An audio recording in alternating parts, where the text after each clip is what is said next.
हैरत से देखते थे। फलस्तीन के लिए पहली आलमी आवाज भी हमने उठाई थी। शाम, उर्दन और मिस्र की सिफारतकारी, आजादी और बहाली में भी पाकिस्तान का अहम किरदार था।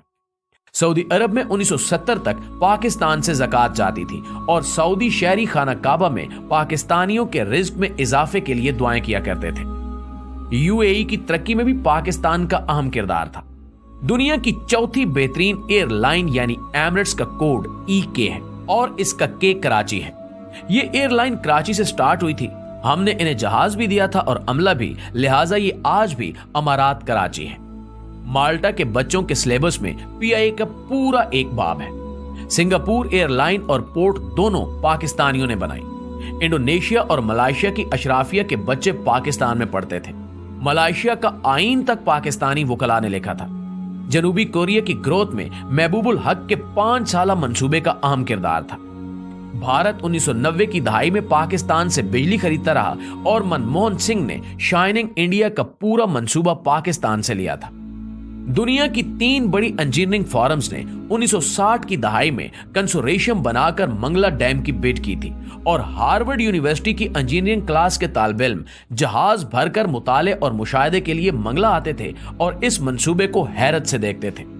मुस्लिम दुनिया के 27 मुल्कों के फौजी अफसर पाकिस्तानी अकेडमियों में ट्रेंड हुए और बाद अज़ां अपने अपने मुल्कों में आर्मी चीफ बने। यूएई की फरमर आवाज जैद बिन सुल्तान अल नहान 1970 की दहाई तक पाकिस्तान के दौरे पर आते थे तो इनका इस्तकबाल कमिश्नर रावलपिंडी करता था। हमारे वजीर भी एयरपोर्ट नहीं जाते थे और सबसे बढ़कर 1961 में जब अयूब खान अमेरिका के दौरे पर गए तो पूरी अमेरिकी काबीना ने सदर जॉन F कैनेडी समेत एयरपोर्ट पर उनका इस्तकबाल किया और सदर अयूब खान एयरपोर्ट से व्हाइट हाउस खुली गाड़ी में गए और सड़क के दोनों साइडों पर अमेरिकी अवाम फूल लेकर खड़े थे और पाकिस्तान जिंदाबाद और वेलकम वेलकम के नारे लगा रहे थे।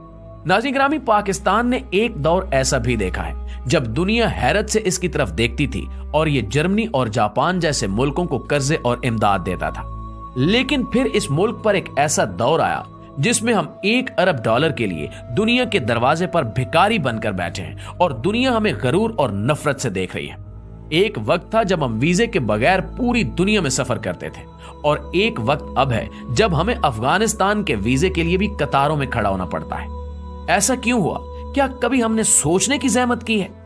हमें मानना पड़ेगा कि हमने बड़ी मेहनत और जदोजहद से इस मुल्क को तबाह बर्बाद करके रख दिया है। मगर सवाल फिर भी वही है कि क्या हमारे पास वापसी की कोई गुंजाइश है? तो जी हां, अभी भी वक्त हाथ से नहीं निकला। हम ताहाल एक कौम है और हमारा जोग्राफिया भी बहाल है।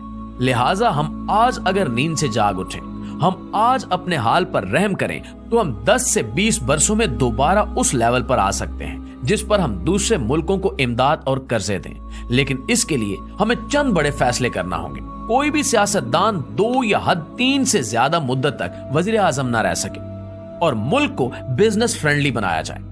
कोई भी शहरी या गैर मुल्की मुल्क में कंपनी खोल सके और कारोबार कर सके और हुकूमत उसे 5 साल तक टैक्स की रियायत दे। हम फौरी तौर पर आबादी कंट्रोल करें और 30 साल की उम्र तक तमाम लोगों को हुनरमंद भी बनाएं। मुल्क में कोई शख्स बेहुनर और बेरोजगार ना हो। और आखिरी मशवरा, मुल्क के तमाम स्टेक होल्डर्स एक ही बार बैठकर अगले 20 साल का कौमी मंसूबा तैयार कर लें और फिर कोई शख्स उसे छेड़ने की जसारत ना करे और जो करे उसे करार वाकई सजा दी जाए। नाज़रीन, आप यकीन कीजिए कि हम इन चंद इकदामात से एक बार फिर इज्जत और आबरू की शाहराह पर आ सकते हैं, वरना हम इसी तरह भीख मांग मांग कर खत्म हो जाएंगे और तारीख के औराक में हमारा जिक्र तक नहीं मिलेगा। आखिर में दुआ है कि अल्लाह ताला इस कौम पर, अल्लाह ताला इस वतन पर अपना रहम व करम नाजिल फरमाए। आमीन सुमा आमीन।